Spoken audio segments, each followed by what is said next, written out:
Hey man, he was in my face. I'm in your face. 4500X, something's not right.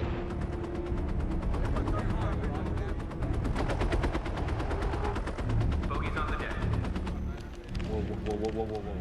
Radar's jammed. It's coming from the chopper. Will? Sarah, hey, Sarah, if you can hear me, I'll be home soon.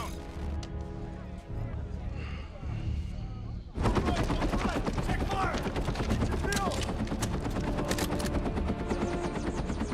your MH-53 pilot, power down now. Have your crew step out or we will kill you.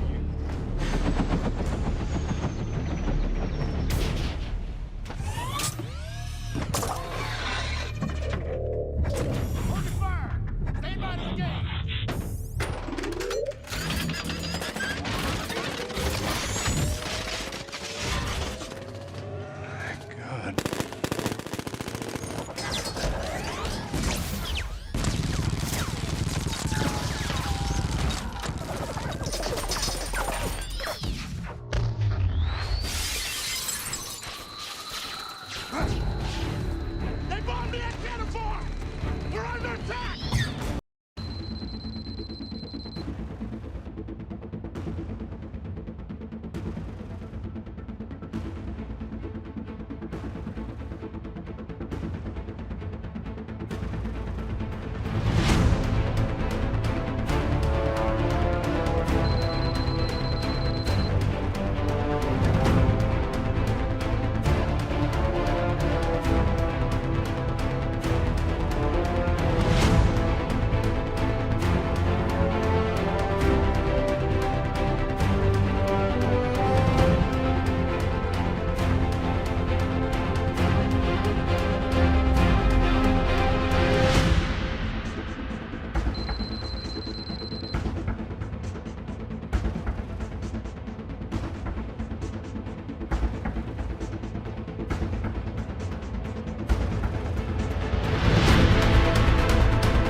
Your eyes are not playing tricks on you. There's no pilot inside this helicopter.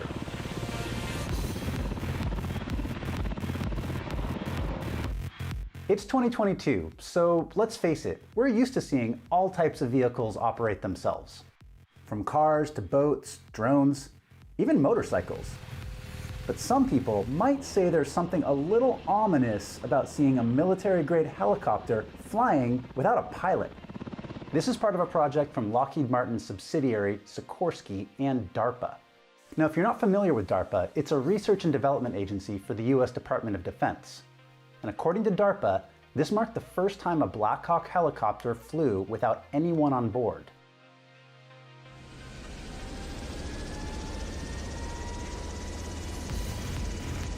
It took off, flew for 30 minutes over a US Army base in Kentucky before safely landing on its own.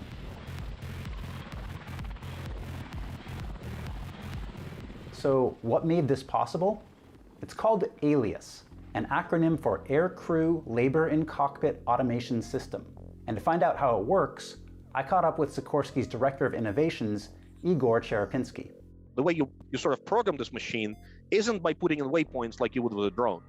This isn't fly here, here, here, and there. You're actually explaining a mission. There's a language that was developed where you're telling the aircraft, hey, I have a cargo mission, and there's a set of cargo over here, and it's this kind of cargo, and it needs to end up over there, and this is when I need it.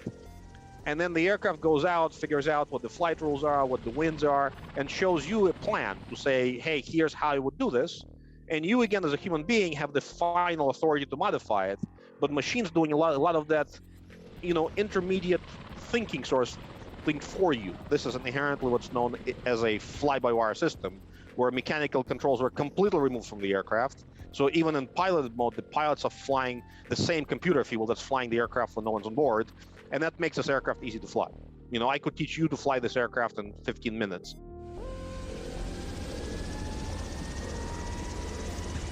Now, Igor was very clear when I talked to him. This isn't any sort of artificial intelligence. The system relies on cameras, sensors, and algorithms to identify and then avoid obstacles. And this wasn't the first time we've seen Alias in action. DARPA demonstrated it last year in a supervised test with a safety pilot on board. Engaging autonomous auto start.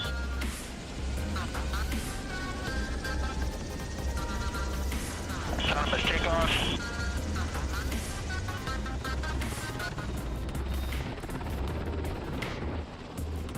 So I had to ask a question that a lot of you are probably thinking. If helicopters can fly their own missions now, are we on a path to making pilots obsolete? Well, Igor pointed out a lot of what pilots do is more than just flying. Medevac pilots, right? They aren't just there to fly a helicopter. They're there to figure out how to get into, let's say, a crash scene and pick up a casualty. And that's creativity, right? That's understanding the context of what they're seeing, being able to understand, level of emergency and other things. In that mission context, flying the actual machine should be only, let's say, 10-20% of what they do. What happens in reality, that percentage goes up as the environment gets worse, right? Rain, snow, bad weather, really complex, traffic scenes. What we're trying to do is augment the pilot to the point where flying the aircraft is really only 10% of what they do, and 90% they're focused on the mission. Now, Igor says they've got more testing planned for this year and are looking at expanding Alias to other aircraft. One of the places they see opportunities is firefighting, specifically at night when flying can be more difficult. And yes, Sikorsky is talking to the US military to explore ways they can fit this tech onto military aircraft. But what do you think? Where do you think this technology can fit onto other vehicles? Let me know in those comments below. As always, thank you so much for watching. If you enjoyed this video, don't forget to give it a thumbs up and subscribe to CNET for more like it. I'm Andy Altman, and I will see you in the future.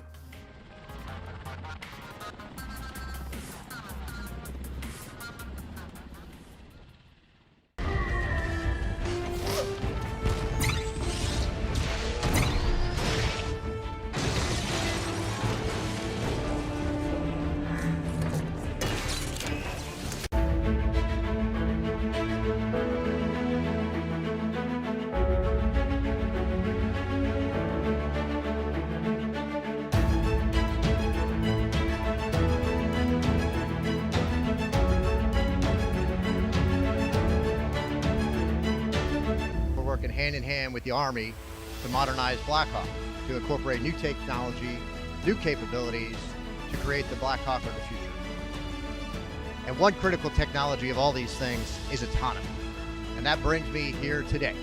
Are we really going to fly this optimally piloted autonomous Blackhawk in Connecticut from 300 miles away right here in Washington, D.C.? And the answer is a resounding yes, we're going to.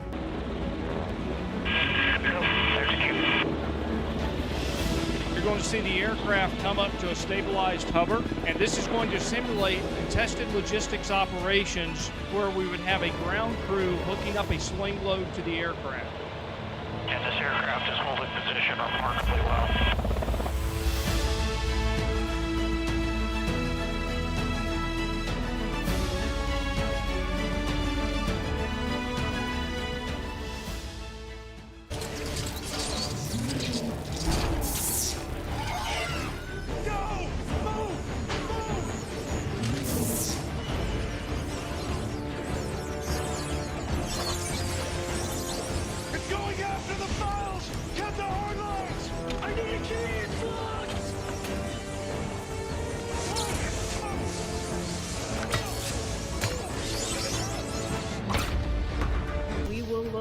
all the humans that were involved in this accident.